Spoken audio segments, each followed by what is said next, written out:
tayangan tentang manfaat pohon damar yang ada di pesisir barat, Kabupaten Pesisir Barat, tepatnya di Krui. Ternyata memang cukup sulit untuk memanen pohon damar itu sendiri ketika sudah berusia 20 tahun. Tapi masyarakat di daerah sana percaya bahwa pohon damar itu adalah pohon yang harus dilestarikan karena banyak memberikan manfaat. Oleh karena itu kita harus menjadikannya pohon damar sebagai ikon pohon di Lampung. Kita lanjut lagi, saya mungkin ke Bu Dewi dulu ya Bu Dewi. Ternyata tadi mahasiswanya juga banyak ya Bu ya yang mengambil mata kuliah ekosistem repong damar gitu. Jadi itu dijadikan mata kuliah ya Bu ya? Ya, jadi di Universitas Lampung ekosistem repong damar itu merupakan salah satu mata kuliah yang ada di jurusan Kehutanan Fakultas Pertanian Unila.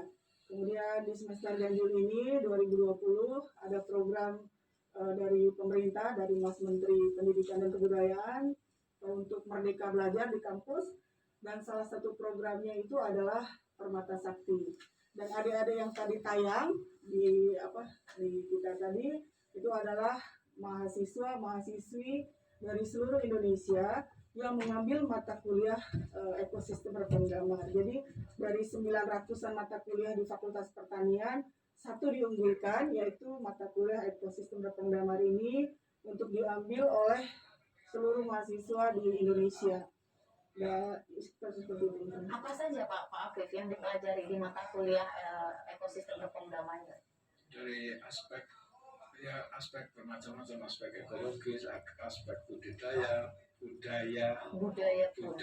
juga, aspek ekonomi, kemudian dan lain-lain. Artinya semua aspek yang menyangkut repong damar itu dipelajari. Oke. Kemudian kaitannya Pak permata sakti, kaitan permata sakti dengan kelestarian repong damar di Krui Pak?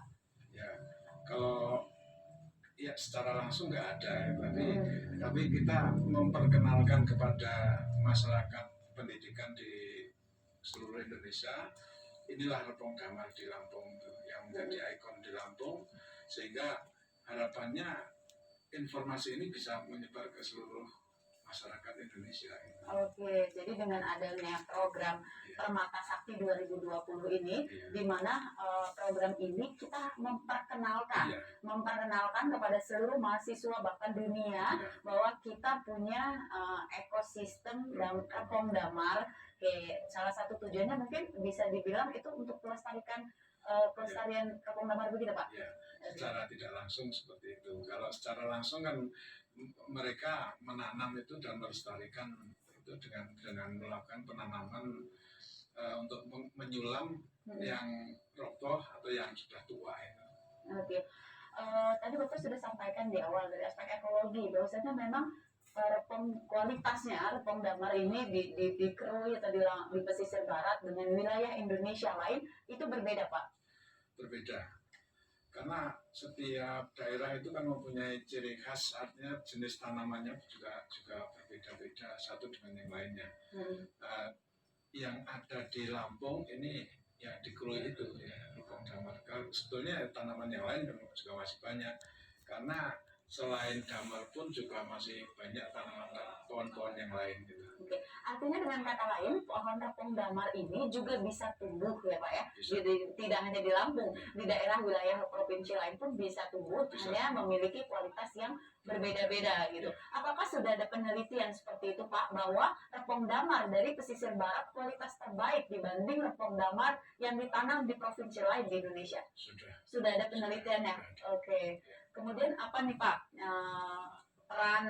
peranan dari Unila sendiri, terutama jurusan kehutanan, untuk terus membudidayakan itu dan agar budaya repong damar di daerah sana tetap lestari gitu Pak, tetap terjaga?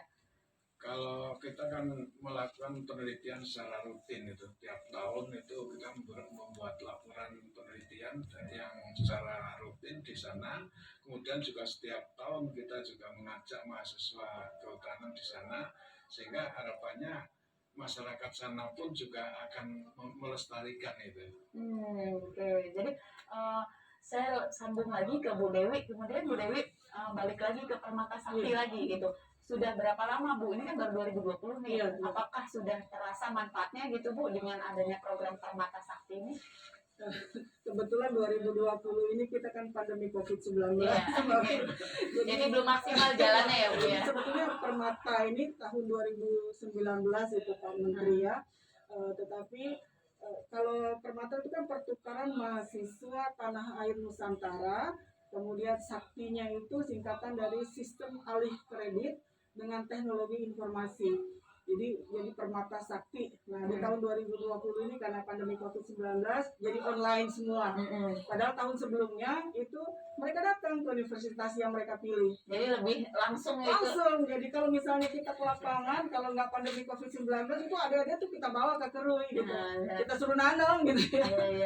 Kita ajak berbicara, ngobrol dengan masyarakat gitu ya. Seperti itu. Tapi karena pandemi COVID ini kita semuanya serba online. Dan tadi itu tugas-tugas yang kita berikan kepada adik-adik untuk mereka mengenal sehingga mereka searching ke YouTube kemana-mana begitu untuk mengetahui tentang Repong Damar. Jadi kalau se-Indonesia itu Permata Sakti itu Mbak Fit ada sekitar 6.000 mahasiswa dari seluruh universitas di Indonesia.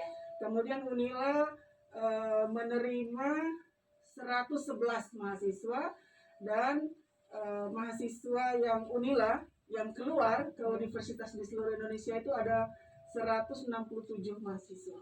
Jadi tukar-tukaran begitu, pertukaran mahasiswa. Ada pertukarannya itu mata kuliahnya ya Bu ya? Mahasiswanya juga. Jadi mahasiswanya bisa keliling tuh. Mahasiswa Unila bisa ngambil ke Lambung Mangkurat begitu dan sebagainya. Jauh-jauh bisa. Jadi lebih wawasannya lebih luas lagi untuk mendapatkan mata kuliah yang berbeda di kampus-kampus yang berbeda gitu ya. Ini salah satu tujuan Mas Menteri Pendidikan, merdeka belajar, merdeka di kampus. Nanti kita sambung lagi ya Bapak Ibu. Pemirsa tetaplah bersama kami, Fakultas Berkarya masih akan kembali usai jeda pariwara berikut ini.